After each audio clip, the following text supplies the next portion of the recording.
Hi everyone, it's Brenda again with another episode of Three Uniques. I'm really pleased to introduce you to Angela de Longchamps from Johannesburg, South Africa. Hi, Yay! how are you? All the way. I'm very well. How are you, Brenda? I'm doing so great. Thank you so much for being on. And just so everyone knows, Angela is the CEO and founder of Inspired Leadership. So what's that all about? Tell me about your organization. I'm curious. Well, Inspired Leadership is a blended learning journey that takes emerging leaders through 4 different parts and helps them to learn the foundations of leadership in a high-tech and high-touch blended approach. So we use the best of all forms of learning to help not yet leaders learn how to lead, so that when they get there, they're not then having to try and figure out the ropes. And our other journey is for managers, so existing managers, so people in the organization who need to learn how to lead, not just how to follow what gets done above, and often it's not the right thing or it's actually demotivating. Exactly. So that's what we do. We help people do that, and I am creating channel partners all over the world who can take this solution into their clients' organizations and make a real difference. Oh, that's amazing. And what else should we know about you too, Angela? What else can I have a very long background in corporate. So I spent many years in big international corporate IBM, and before that PricewaterhouseCoopers. So I've walked the corridors of the corporate for many years, and a lot of what I put into Inspired Leadership comes from the real trenches of doing leadership development work inside corporates. Something else, I am at one point, I was a mother of 3 children under the age of 2. So not many people get to say that, but now fortunately they're all teenagers. So that accolade no longer is there. I do have 3 teenagers in the house, so that's all fun. Yeah. And one more thing is that I'm quite a dedicated cyclist. So if you go onto YouTube, you'll find lessons from the bike, which are all thoughts that I've had whilst I've been cycling that relate to normal life, leadership, personal development from cycling. Yeah, I actually, well, I mentioned to you before we started recording, I was looking at your LinkedIn profile and I saw one of the videos in there talking about this, narrow road, this narrow stretch of road that you and your cycling colleagues go out on, and it's really narrow, and cars are just used to just driving their cars, and so do you expecting drivers to change their habits versus if you know that a habit needs to be changed and you're thinking about like your own personal safety, you change your habit, right? And then so it's kind of like leaders, kind of stepping out there and making that active change, which I loved. I love the parallel example. It was amazing to take something from your everyday life and put a leadership twist on it to make it really applicable for people to say, hey, leadership doesn't have to be this big grandstanding occasion. You can just step into leadership at any point in time. Exactly. And that's what the lessons from the bike are all about. It's just everyday anecdotes that turn into lessons that I've personally learned, and then I put them on video for anybody else to learn. Amazing. So you're here to share your 3 uniques with us. I'm fascinated. Yes, I have struggled a little bit to identify these, as I'm sure most of your guests have. And I did a I Am Remarkable workshop, which I'm sure you've heard of before, which is really trying to help women own what makes them remarkable. So this should be well timed, but I still find it tricky. Nonetheless, this is my 3 uniques. I think are firstly, I'm going to talk about the stewardship of talent. And I think that's an attitude that's probably fairly unique. So stewardship of talent. The second thing is using how my personality makes me unique. So what does that personality mix mean? Mm-hmm. So I'm going to give a little bit of insight into the Enneagram, because I think that's what is a nice, interesting combination of things. And then the third thing is attitude and perspective around what I call assuming positive intent. Amazing. So let's take it up to the top. Let's hear the first one. So when I talk about stewardship of talent, it's a lesson that I've learned myself, and I try and pass on to my children as much as possible, is that in essence, we don't make ourselves. We never made ourselves. So whoever you are and your skills and your talents and your abilities, you can't really take pride in them. And there's a big difference between taking pride and being proud. So it's not about saying, I'm not proud of who I am. It's like, I don't want to be prideful because I didn't make myself. So if you don't make yourself, you don't get to be prideful about that. Mm-hmm. So hold that thought. Mm-hmm. So if you don't make yourself, then your responsibility, or my responsibility, is to use what I've been given. So if I've been given gifts and talents, then my responsibility is to use those to the maximum so that I can give pleasure to the maker of me. Think about it. Yes. If you make a like, let's pretend you sew this amazing dress Mm-hmm. for your daughter, and she loves it, and she wears it, and she plays in it, and she has a wonderful time in this dress. It brings you pleasure because Mm-hmm. you made the dress. And it's like a vicarious pleasure that you get from somebody else. Right. But she didn't make the dress, so she can't take pride in the fact that she's wearing a lovely dress. Mm-hmm. And that's the same way. So if we, as human beings, make use of the gifts and talents that we have as a steward, as opposed to, I'm so amazing, I get to all this stuff, it changes your attitude. Right. Because you start to look at your gifts and talents as something to leverage and use and maximize, and think, how can I stretch this? And it's not because I'm particularly remarkable, it's because I have a collection of gifts, right. and I need to use them. And if I don't use them, then I'm being irresponsible with the gifts I've been given. Love that. Yeah, no, and the question I have, sorry, I'm just still thinking about it myself, as far as like, okay, what am I, like, again, it's that question about sort of like, what are your unique gifts, which is the whole premise behind Three Uniques. So my question to you is, who's the maker? Is that a spiritual being? Are you talking about God from a biblical sense? Could it be the universe, a higher power, like whatever you gravitate towards, like as far as your own level of spirituality? Yeah. For me, it's very clear. It's God. Right. For me, I really believe that I'm not here by accident, that I'm here for a purpose, mm-hmm. that I'm uniquely and wonderfully made.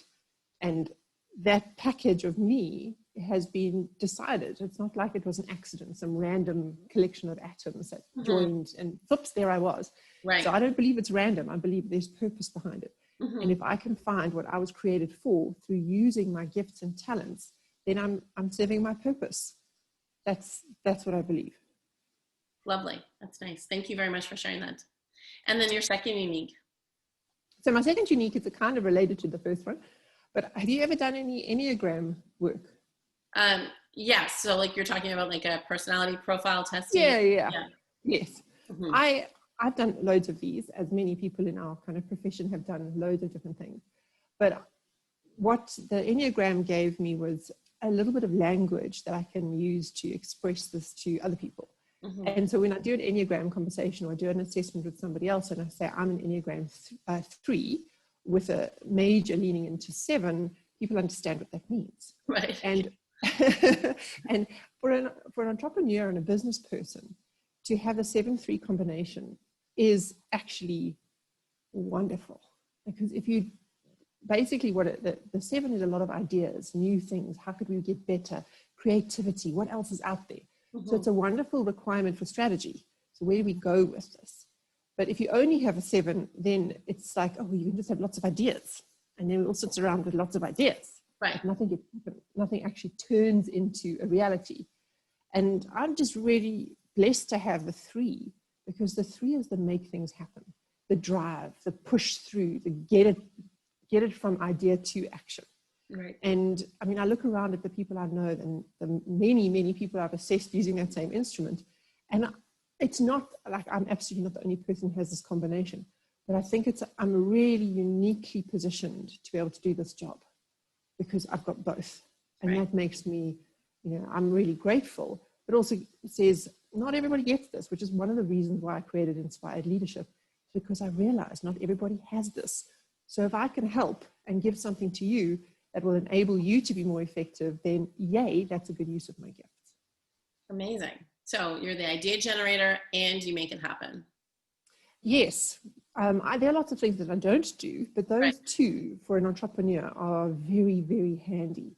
Mm-hmm. I'm sure you've seen many people, and I know you have dinner with people who've got lots of ideas. Mm-hmm. Nothing ever moves from idea to actual action. Right. So it's kind of that combination of if I really think it's worth doing, I'm totally going to do it. Completely. Execute. Amazing. And then your third unique. What was my third one? What did I say the third one was? I can't remember either. You know? Ah! Sometimes I write it down, but it's in the moment. So Yeah, no, I remember what it is now. I've called it assume positive intent. right. And it goes back to kind of attitude towards other people. Mm-hmm. So I think a lot of things are wrapped up in one's attitude in life. It's 90% attitude. So I just really try my absolute hardest to assume positive intent from others. And even though it's wildly frustrating at times, particularly as a business person, when people don't return your emails or it just goes into the big black hole of Right. corporate abyss, is to really try and assume that maybe they're going through stuff. Maybe there's an organizational restructure and actually your email is the last thing on their list of things to do. And there's some really important stuff. It happened the other day, actually, when somebody missed a meeting with me and I didn't get irritated. I was just like, okay, I'm wondering what's happened. And I sent a little note going, interested to know. And his father had passed away. And, it's not like he was trying to get out of a meeting. His father had passed away. Right. So if you go, people are difficult and they're trying to ignore me. And if you assume negative intent, it can put you in a really deep place. But if you assume positive intent, that actually other stuff's happening in their lives, and you're not the center of the world. Big surprise. Yeah, big surprise. Yeah. Yeah, big surprise. Then it can certainly it certainly makes me a lot more resilient and a lot more able to kind of dig into perseverance when perhaps on the surface it might not be quite so easy. That's amazing. Thank you for sharing those with us. And like you brought up the topic of resiliency. So the fact that we're on like almost opposite ends of the globe. I'm in Vancouver, Canada. You're in Johannesburg, South Africa. So, and not to sort of dwell on like what's happened this year, because we talked about that a little bit and everyone's sort of going through what they're going through as far as like global pandemic, economic impacts on your country, on your businesses. But I'm curious for you as a leader that is out there helping to generate more inspired leaders in your country or across your global practice. What are some things that you do personally to build up that level of resiliency for yourself? So I think probably the first unique part is a big part of that. I think having faith in something bigger than yourself is a big part of resilience. And that core belief that this is not surprise, that God got this. This is not the only time a global pandemic has happened. Right. It's not the first time there's been a global recession. It really isn't. So in the bigger scheme of things, when you look at it over the arc of eternity, this is really very small, and we've got this. So that is one element. I think the second element that has been incredibly useful and continues to be is the fact that I do actually do quite a lot of exercise. And that natural dopamine and endorphin kick that comes from exercise. At the times, a little not as fun as one would think. You cycling uphill and sweating, and that's not as fun as one might think. But for me, anyway. But the downstream endorphin kick and the general mood stabilizers, I know it has a massive impact on personal resilience. Sure.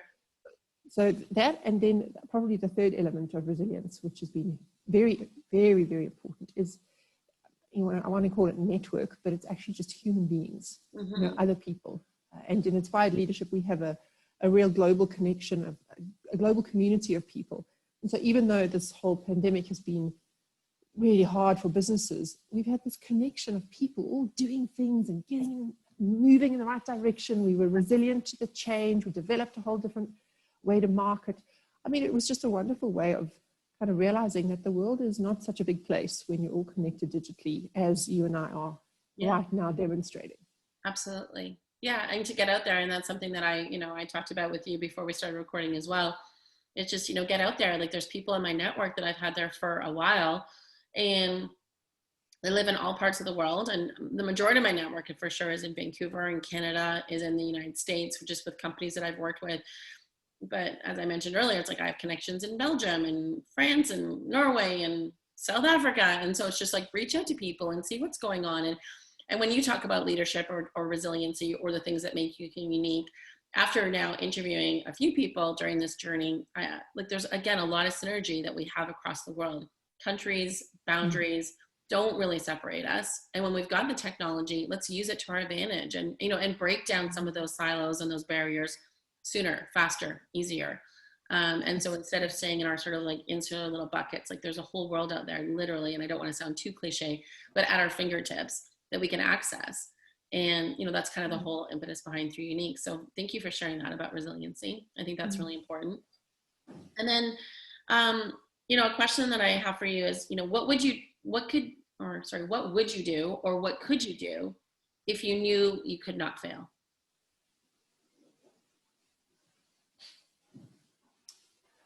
Yeah, I would not fail. I think that's probably one of the reasons why I started Inspired Leadership, to be honest. It was a case of, you know, this isn't going to fail. What could possibly go wrong? But apart from that, I think I would probably spend a lot more money on marketing. Because it does feel like it's this like big pot of who knows where. So it's just kind of linking spend to revenue. It's a very practical thing. Yeah. No, nothing else comes to mind. Give me another one. Okay. All right. No worries. And then I guess my other sort of question I would have for you is, you know, there's less than, say, like 100 days left on 2020. And really? Yeah. 100 days. Yeah. Huh. Somewhere around like the end of September, beginning of October, I always kind of keep that as a hallmark to myself that, yeah, you've got less than 100 days left on the year. Yeah. So Yeah, I suppose it must be, yeah. Yeah, given the fact that, you know, we have gone through a massive pandemic, and a lot of plans, strategies have probably been hijacked for a number of people, or put on hold, or just canceled altogether. What's something that you really want to generate or create for yourself in the next 100 days that you haven't this year, or you're going to use this time between now and December 31st? So that's not that, that's much clearer. I can do that rather than I will not fail. So I have some specific goals to achieve before the end of the year, and one of which is I'm trying to create a network of channel partners for Inspired Leadership in North America, and I'm looking to get to a certain number with that. And so I'm putting a lot of effort and energy, given the global connection, and reaching out over LinkedIn to find partners who will work with me and become independent channel partners in the US and in Canada. So that's a big focus for me, and I'm continuing to drive that. Oh, great. The second thing that I've just started, so the little clippies that you make with Instagram and whatever is good. I've eventually started a Inspired Leadership Facebook page and an Instagram page. So that's to complement the LinkedIn. And so we've got objectives in terms of those 2 platforms to reach certain followership by the end of the year. So just having those goals in mind and publishing content online just builds up that base for marketing efforts. So that's what, you know, I've got quite clear, particularly marketing efforts to drive before the end of the year. They're quite tactical things, but the big strategy's done. You know, like we know where we're heading, the content's built, the infrastructure's there. Like that part of business development is largely completed, and now we're executing at clients and then expanding into other territories and having to invest in marketing. Very exciting. So that's our picture. Very exciting. Well, Angela, it's been great connecting with you today. And thank you so much for jumping on and sharing your 3 Uniques with us. I really appreciate your time. Pleasure. It's just lovely thinking about those, and hopefully you never know, maybe they'll be encouraging to somebody else. Absolutely. That's the whole point. And I just share that same message to everybody that's listening today, that there's 7.5 billion people on this planet. Somebody needs what you have. So continue to share your 3 Uniques like Angela's done today, and put them out on social media. Don't wait for that job application to come through. There's an entrepreneur out there, there's an investor, there's a hiring manager that needs what you've got. So continue to keep sharing it on social media. Thanks again, Angela. Take care.